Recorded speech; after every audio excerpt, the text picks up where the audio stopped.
আসসালামু আলাইকুম সুপ্রিয় শিক্ষার্থী বন্ধুরা, আশা করছি আপনারা সবাই ভালো আছেন। আজকের 20তম ক্লাসে আমরা হচ্ছে 20তম ক্লাসে আছি। 19তম ক্লাসে আমরা ফাইবার অ্যাকাউন্ট ক্রিয়েট করা, ফাইবার অ্যাকাউন্টের বেশ কিছু রুলস সম্পর্কে জেনেছিলাম।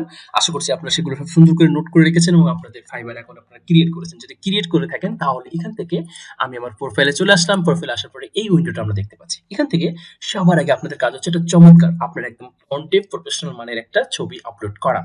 অলরাইট, তারপরে আপনার ডিসপ্লে নেম, তারপরে ইউজার নেম এবং আপনি কি কাজ করবেন সেই রিলেটেড ছোট্ট করে একটু কথাবার্তা লিখে দিলেন।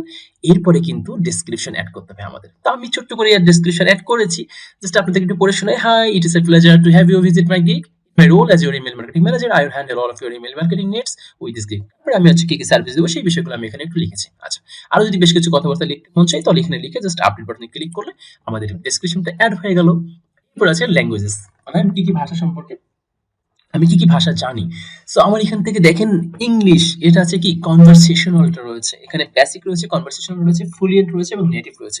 বেসিক মানে জাস্ট আমি এবিসিডি পারি, হাউ আর ইউ বললে আই এম ফাইন বলতে পারি, এটা হচ্ছে আমাদের বেসিক। কনভারসেশনাল মানে হচ্ছে আমার সাথে কেউ ইংরেজিতে কথা বললে আমি যোগাযোগ করার মতো বুঝতে পারি তার কথাগুলো এবং বলতে পারি, এটা হলো কনভারসেশনাল। ফ্লুয়েন্ট মানে এই যে আমরা বাংলা ভাষা জানি, অনর্গলভাবে বলছি, এইটাভাবে যখন আমরা ইংরেজিতে অনর্গলভাবে বলতে পারবো তখন সেটাকে আমরা ফ্লুয়েন্ট লেভেল দিতে পারি। আর নেটিভ বলতে যাদের মাতৃভাষা ইংলিশ বা বাংলা সেটা তারা নেটিভ দিবে।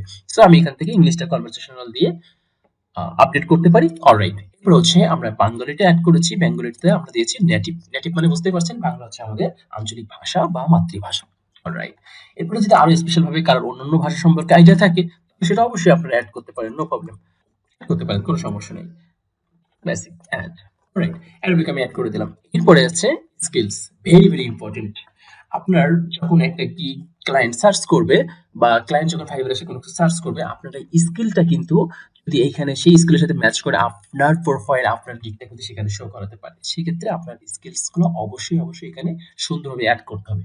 সো আমি এখানে বেশ কিছু স্কিল অ্যাড করেছি যে আমরা একটু আমরা নিজেরও যেহেতু ওয়ার্ড, এক্সেল এগুলো শিখেছি 4তম 5তম ক্লাসে, স্কিলসে আমরা কিন্তু এইভাবে আমাদের যে স্কিলসগুলো রয়েছে সেগুলো আমরা অ্যাড করতে পারি। আমরা ইন দ্য মিন টাইম মেইলচিপের অনেকগুলো বিষয়, যেমন মেইলচিপে অডিয়েন্স অ্যাড করা বা লিস্টিং করা বা কন্ট্যাক্ট অ্যাড করা, অ্যাকাউন্ট সেটআপ করা, ক্যাম্পেইন রান করা, ল্যান্ডিং পেজ ডিজাইন করা, সাইন আপ ফর্ম বা সাবস্ক্রাইব ফর্মের 7টা যে আইটেমগুলো রয়েছে সেগুলো কাজ, ল্যান্ডিং পেজ ডেভেলপমেন্ট করা, ওয়ার্ডপ্রেস ইন্টিগ্রেশন করা, ওয়ার্ডপ্রেস ছোটখাটো কাস্টমাইজেশন করা, এই জিনিসপত্রগুলো কিন্তু আমরা এই স্কিলসে অ্যাড করে দিতে পারি। আর আপনাদের যদি কোনো ল্যাকিংস থাকে তাহলে অবশ্যই পিছনের ক্লাসগুলো কমপ্লিট করে তারপরে এই ক্লাসে আসবেন, কেননা আমাদের স্কিল ডেভেলপমেন্ট ছাড়া কোনোভাবেই কিন্তু আমরা ফাইবারে ভালো কিছু করতে পারবো না। এডুকেশন, আপনার নরমাল যে এডুকেশন কোয়ালিফিকেশন রয়েছে সেটা আপনারা এখানে অ্যাড করতে পারেন। সার্টিফিকেট, সার্টিফিকেট থেকে আমি জাস্ট আমার বেসিক কম্পিউটার কোর্স সার্টিফিকেট ছিল ফ্রিল্যান্সিং হিরো থেকে, সেটা আমি অ্যাড করে দিয়েছি। অলরাইট, আচ্ছা, এই ছিল হচ্ছে আমার প্রোফাইলের ডেসক্রিপশন, এডুকেশন, সার্টিফিকেট ইত্যাদি ইত্যাদি অ্যাড করা। এবার আমি আপনাদেরকে একটু বলি, আপনারা জাস্ট অ্যাকাউন্ট খুললেন ফাইবারে, তারপরে আপনি 1 মাস হচ্ছে বিরতি নিলেন, 1 মাস ব্রেক নিলেন, তারপরে 1 মাসের মতো ফাইবারে ঢুকলেন, এমন কিন্তু করা যাবে না। আমি আপনাদেরকে একটা এক্সাম্পল দিই। ফাইবারকে আপনারা কেউ ছেলেখেলা হিসেবে নেবেন না, এটা খুব সিরিয়াস হিসেবে নিতে হবে আপনাদেরকে। জাস্ট একটা এক্সাম্পল দিই, আপনারা এটা অবশ্যই ফলো করবেন। সেটা হচ্ছে, ধরেন আপনি একটা কোম্পানিতে জব পেয়েছেন বা ইন্টার্নশিপ পেয়েছেন।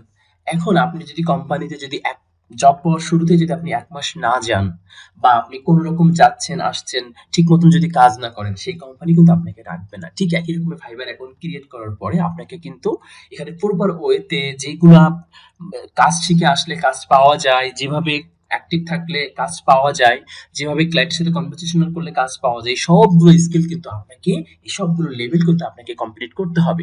এবং এরকম না যে 7 দিন আমরা থাকবো 7 দিন থাকবো না, এমনটা কিন্তু করা যাবে না। কেননা ওই যে বললাম একটু আগে যে একটা কোম্পানির জবের ক্ষেত্রে যেমন আমার কিছু রেসপন্সিবিলিটি থাকে, সেই রেসপন্সিবিলিটি কিন্তু আমরা বারবার ফিল আপ করি, তারপরে কিন্তু আমরা আমাদের প্রমোশন, আমাদের স্যালারি বেড়ে যায়, তাই না? ঠিক একই রকম ভাবে আমরা জাস্ট এই যে একটা অ্যাকাউন্ট খুললাম তারপরে আমি আর খোঁজ নাই, এমনটা করলে হবে না। জাস্ট আমার অ্যাকাউন্ট, আমার একটা অফিস, আমি একটা অফিস হিসেবে মনে করব, সিরিয়াস হিসেবে মনে করব, ঠিক আছে? অলরাইট, এই যদি জিনিসপত্র যদি কমপ্লিট থাকে তাহলে ছোট ছোট করে আমরা আগাই। এর পরের ক্লাসে ইনশাআল্লাহ আমরা বিকাম এ সেলারের মাধ্যমে আমাদের গিগ তৈরি করব। গিগ কিছুই না, আমি যে স্কিলটা পারি সেই স্কিলটাকে আমি সাজিয়ে গুছিয়ে রাখার জন্য আমরা একটা গিগ তৈরি করব। ক্লায়েন্টের সাথে বুঝতে পারে যে আচ্ছা এই পারসনটা এই কাজটা পারে, আমি তাকে এই কাজটা দিয়ে আমি করে নিতে পারবো এবং তার বিনিময়ে আমি কিছু টাকা পয়সা পেমেন্ট করব। That's it. সো নেক্সট ক্লাসে দেখা হচ্ছে ইনশাআল্লাহ। আসসালামু আলাইকুম।